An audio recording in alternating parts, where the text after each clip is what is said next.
En tout cas. Comment on info en tout cas. Comment on info en tout cas. Groupe Mwakano en tout cas. Groupe Nabiso Mwakano en tout cas. Alors vraiment, Togolanda. Vraiment, Masola Kitoko. En tout.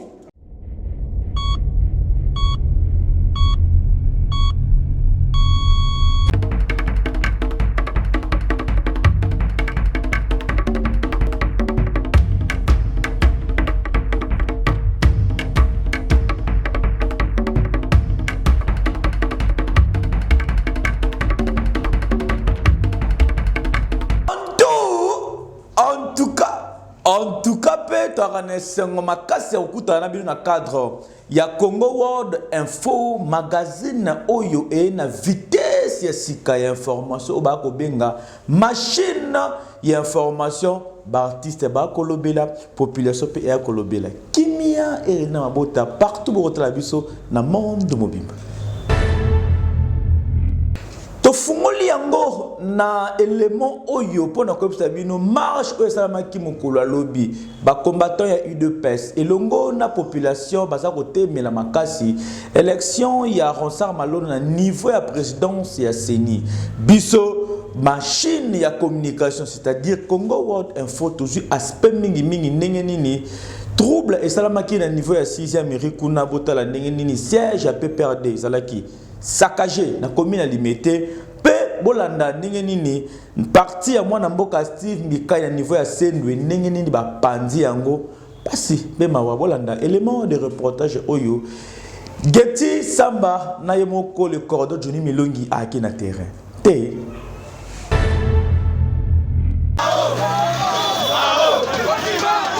yaya ndenge kaka elekanaki na Lubumbashi na Kasumbalesa pe na RDC mobimba lisolo oyo population elongo na UDPS ba kitaki na terrain mu bange na marche malgré kutu hôtel de ville boyaki kasi bango kaka ba marchaki pona ko contester ko boya avec la dernière énergie candidature à présidence ya Ronsard Malonda na tête ya CENI, c'est-à-dire population bazalaki déterminée, mobilisée comme un seul homme pour na ko boya lisolo Ronsard Malonda atala matoyi ebeta matin. Tala ndenge ba marchaki avec un partenaire idéologie engagé bazalaki ba militant ya UDPS, ba combattant elongo na population na ba parti politique ebele to mona ki lokola MLP ya mwana mboka Frank Diongo ba marchaki pona koboya que Ronsard Malonda aza la président ya sénité baboyi na yango suite ya marche oyo nde ba dégâts matériels salamaki engage na ndenge ya kosakana te awa toza na 6e rue zwelanga na ni siège ya PPRD saccagé na ndenge ya kosakana te zolangeloko esukaki wana te bayaki lisusu awa na siège ya parti ya Steve Mbikai babuki basakagé na ndenge kosakana te 60 ans jeunesse congolais ils ont profité de leur côté un groupe membre ya individu balingi bakanga Congo en otage biso to bitoko tika la ko tika la bango ta jour moko te to ko tika bango te to bunda pona nation na biso to boyi ko botama na ye e botami na bato ya miyibi na camouflage bato ba mesana ko yebi la élection ba bandi bakanisa ki ke peuple alali ndenge UDPS akei na pouvoir peuple azali susu na moto kolobela yete zokande UDPS tango moni ke faiblesse eza na opposition et tient le boko na opposition et tient le boko na pouvoir pour nous défendre le peuple congolais. Ah, RDC et ko bongo mkolo nini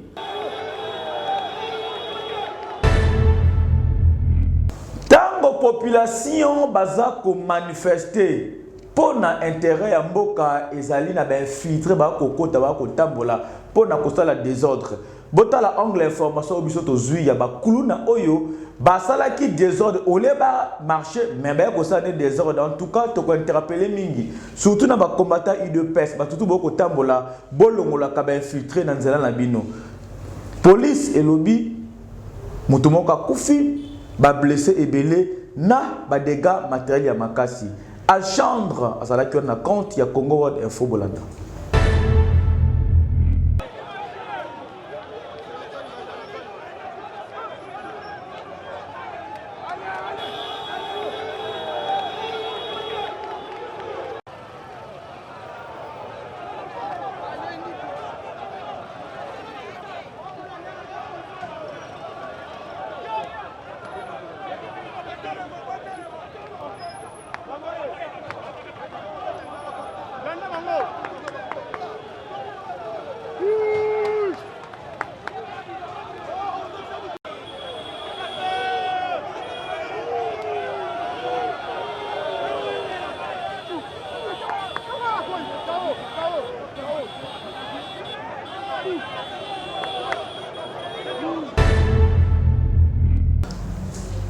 Dollar eza komata lokola to ya sucre na nzota muto eza kokamusa population baleli balobi ya boye pardon moyete souffrance eleki makasi constat ya ba reporter ya Congo World Info bakitaki na terrain Geti Samba zalaki na boyoka ndenge nini population baleli na micro ya machine ya information dollar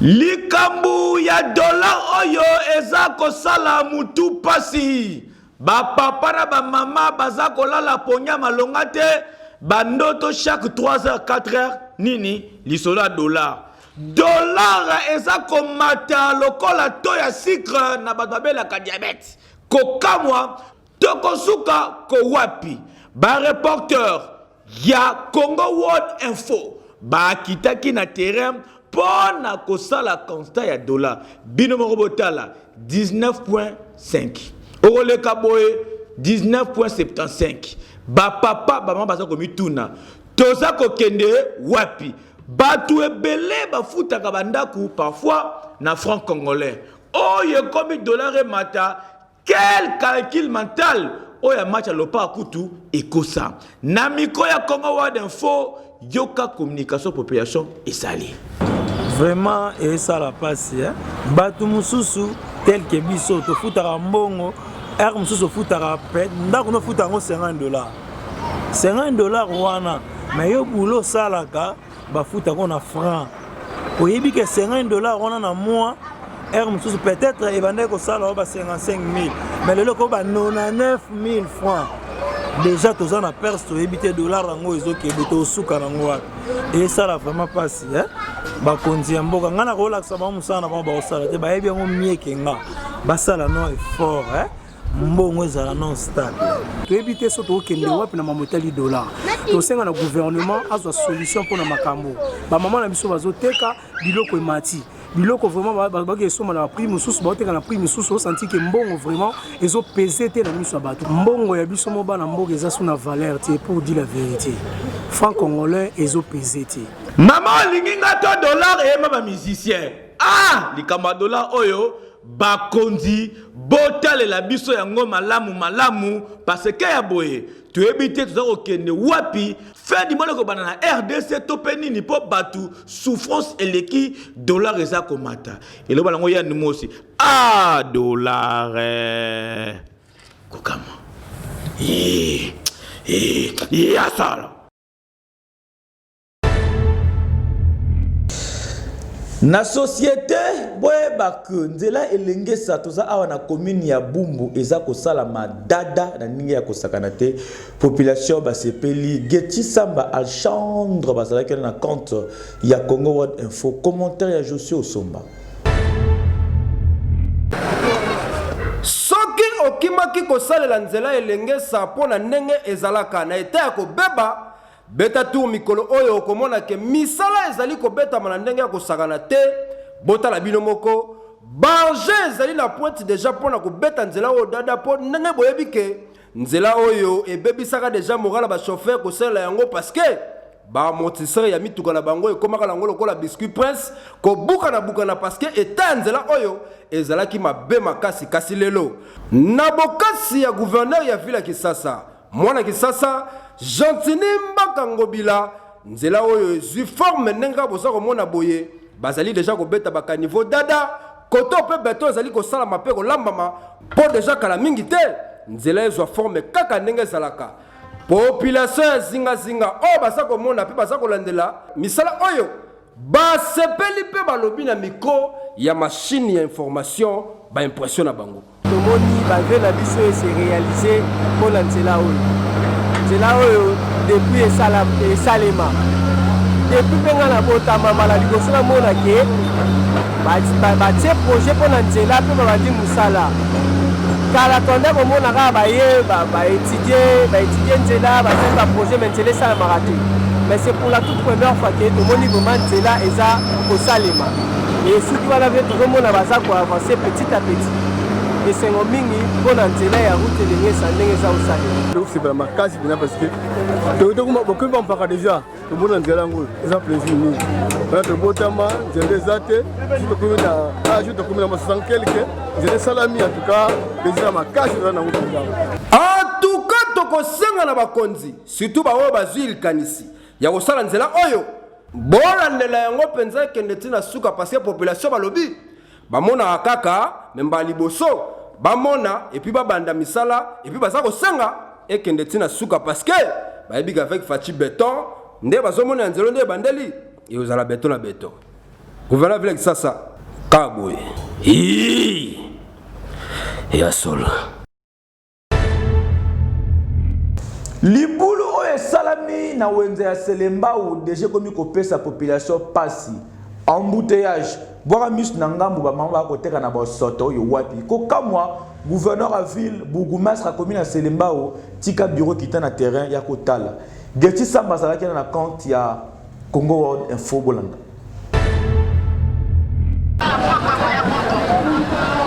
tala bien libulu oyo azali komona ezali libulu manzengele te kasi libulu oyo esalami nde awa na wenze ya Selembao esika nini route numéro 1 oyo ememaka ntina Congo Central ekomi kosala pasi epai ya bachauffeur oyo basalaka nzela oyo bakoka meme ata kokoma awa na station ya Selembao parce que niveau ebebeli il faut kolukela yango kombo bino moko tana mopanzi awa bamama baza koteka mais baza koteka na bacondition nini s'il vous plaît likolo ya potopoto donc awa okasa neti ndembule betaki lobi yango esali potopoto oyo donc mai na potopoto esangani kaka ndenge basoyeli balobaka matope mai na niveau ya kosakana te ndenge kaka bana mwanda balobaka tula dikulu tala parce que soki na loyenge okolela ebele nzela yango ekoma kosala baembouteillage ndenge ya kosakana te bachauffeur bawewa bakoma na difficulté na niveau ya kosakana te kutu bango moko bakommunike na micro ya machine ya information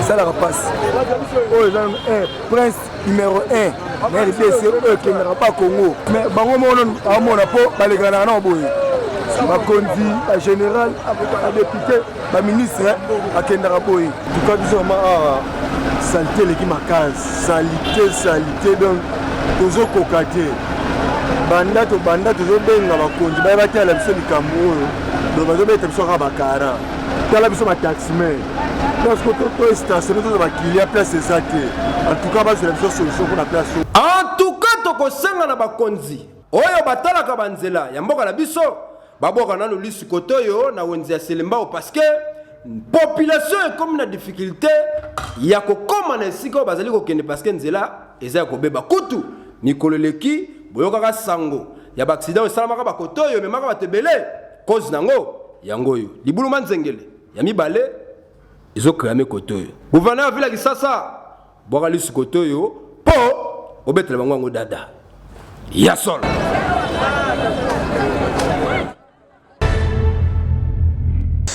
na culture esengeli koyeba ke tire ezali générique ya kitoko oyo artiste musicien leader de sa génération oyo aza kofukamisa baartiste ebele ye nani but na filet abimisi déjà na terrain eza kobeta na ndenge kosana te kitoko oyo wapi na yango bolanda Nengenini, buna file artiste monene na simplicité à Zalarana yango, alobeli Congo World Info, machine ya information et Zarane Bongote. Getty Samba. Motaba talinga chalo kolona yeme. Sani oyo kaka.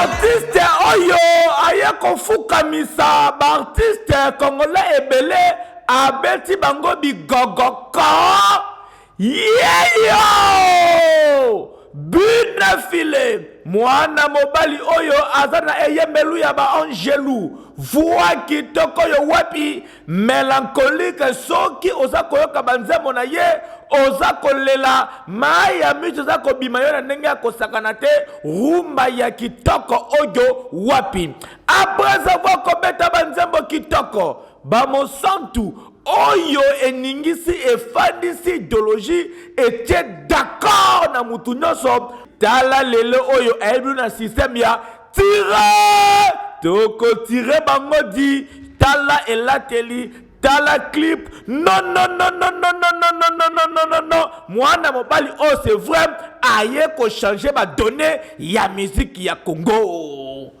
Osose na tobwaka. Tobwaka nyame tobotire. Tadumayo, Minisamo.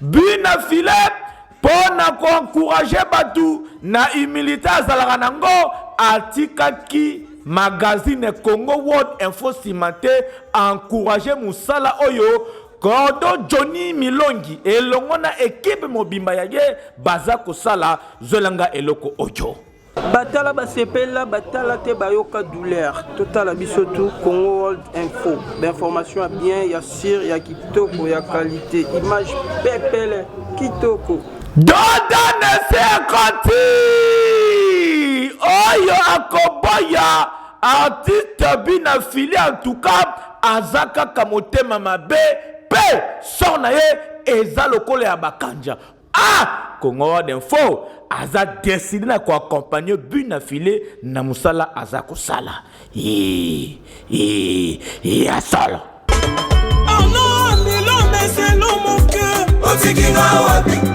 Osundolinga wapi.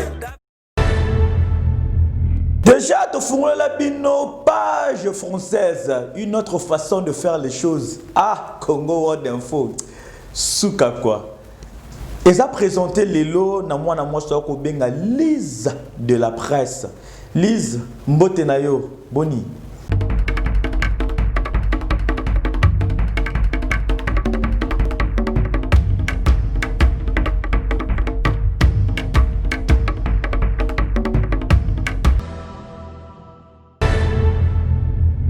Merci Dodan pour l'antenne. Ouvrons notre page française à l'hôtel de ville où ils étaient réunis autour d'une table pour discuter sur les informations de marche qui leur sont parvenues par les différents partis politiques. Les autorités urbaines ont quasiment interdit ces manifestations et invitent les leaders d'opinion aux discussions politiques sur les questions de l'air qui les divisent. Suivez ces comptes rendus. Il s'est tenu ce jour, mercredi 8 juillet 2020, autour de son Excellence, Monsieur le Premier ministre, chef du gouvernement, une rencontre ayant réuni Monsieur le Vice-Premier ministre, ministre de l'Intérieur, Sécurité et Affaires coutumières, Monsieur le ministre d'État, ministre de la Décentralisation et Réforme institutionnelle, Monsieur le ministre de la Défense nationale et ancien combattant, Monsieur le gouverneur de la ville-province de Kinshasa, ainsi que les responsables des services de sécurité civils et militaires au plus haut niveau.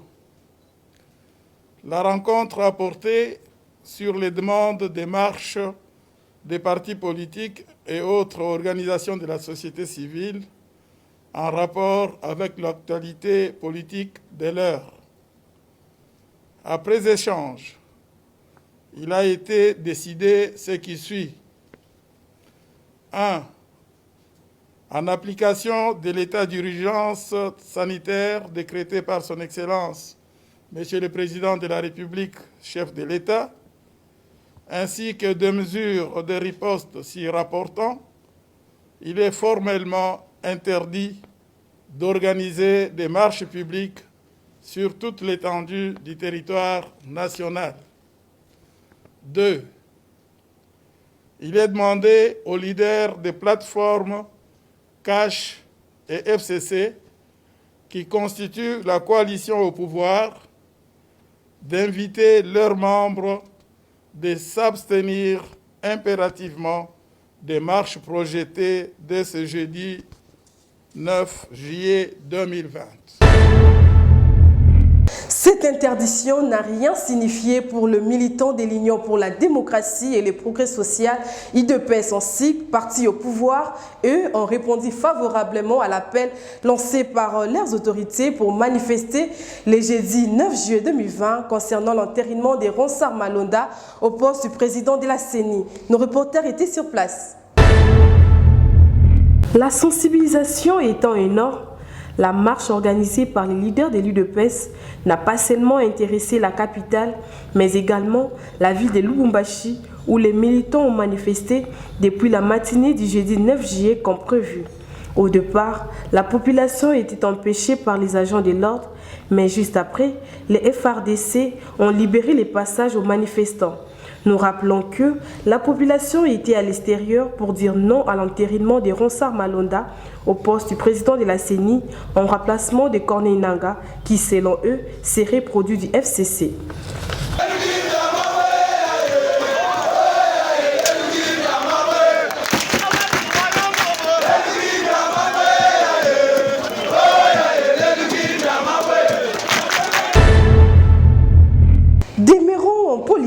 Où le patron de l'ensemble pour les changements, Moïse Katumbi Tchapoué, lance un message fort et sensibilise la population pour prendre part à la marche prévue le 13 juillet prochain pour revendiquer sur les 3 points inquiétant la plateforme Lamuka. Suivez.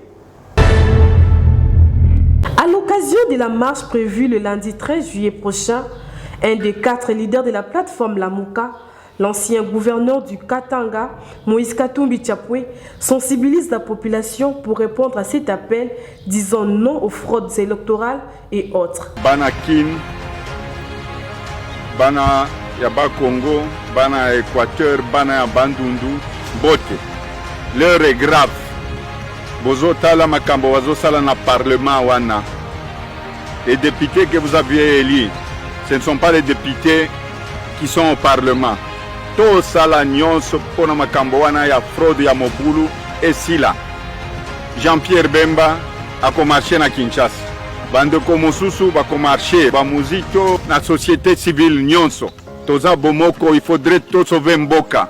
Bana Kin, Bana ba Congo, Bana Bandundu, Bana Équateur. C'est grâce à vous qu'il n'y a pas eu de 3e peuple nati. Les lots Toboy makambo wana balingi basala. Oyo makambo ya président Atseni à Lokuta.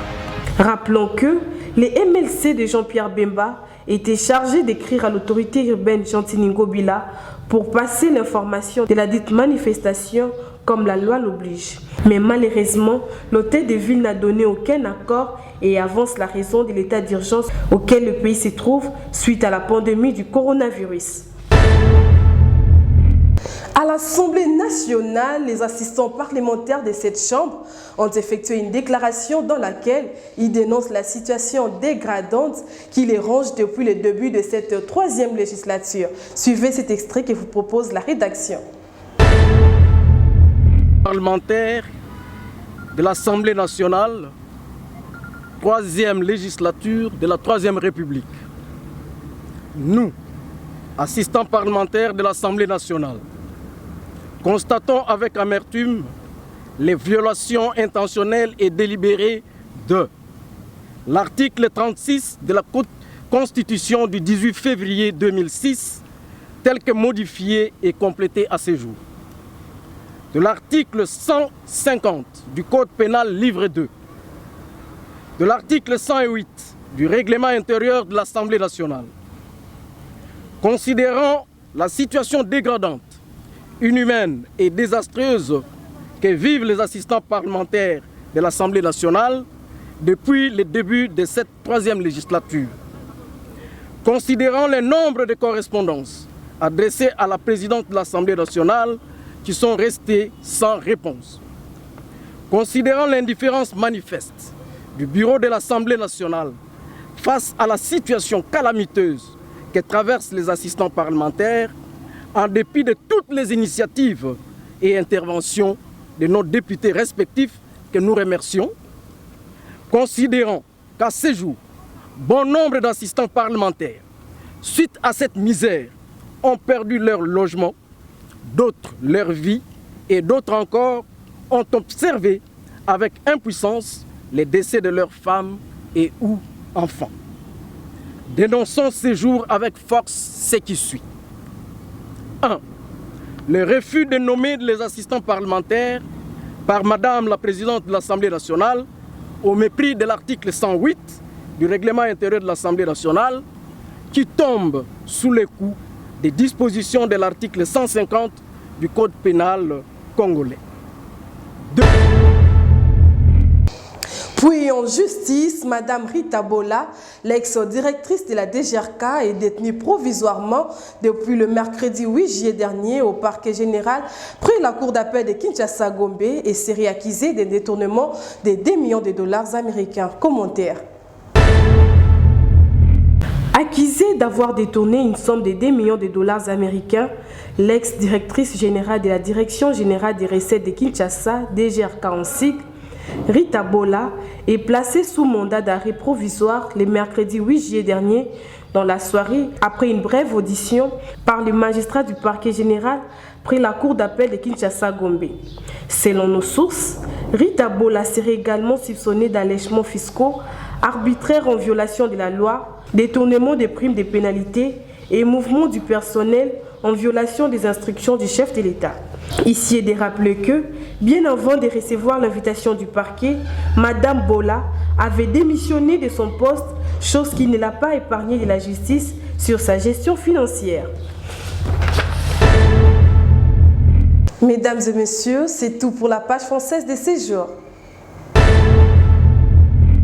Merci beaucoup Lisa de la presse. Nengo présenté page française au Kitoko de Wapito. Rappelez que biso a na Congo d'info tu as suivi na monde mobimba. Botal biso mingi mingi na Mwakano TV place wapi idéologie eza kovanda.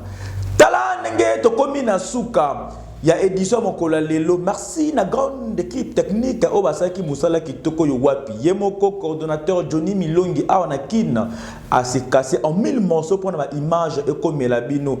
Je suis au Somba, Getty Samba, Alchandra, P, ya Papi Binda, Bazo qui sou makasi. Ya commenter ba élément sur oyo pouke comme Melabino na bandaku. Bon continuer ko ça la biso confiance, biso toza pona musala, mais to valisaka mingi mingi groupe Mwakano TV. Groupe Mwakano oya biso moko. Président Caleb Lola, depuis des États-Unis, en tout cas, merci Ndenge, aux sur la jeunesse congolaise. Tikato bisayo ke awana kid, tous na be pression ba te belé na musala oza ko sala ezala rande we. Tala idéologie ya Congo d'info ici vandi bartiste ba ko lobela population ba ko lobela mututu a ko sepela na idéologie o. Tolo baliso sunini ce qui to kotsa te. Dodan il faut ekotawa. To taliba o ba kwei, to taliba o ya boye. Biso to ki pete toujours Moussala, l'idéologie toujours à Fachi Béton.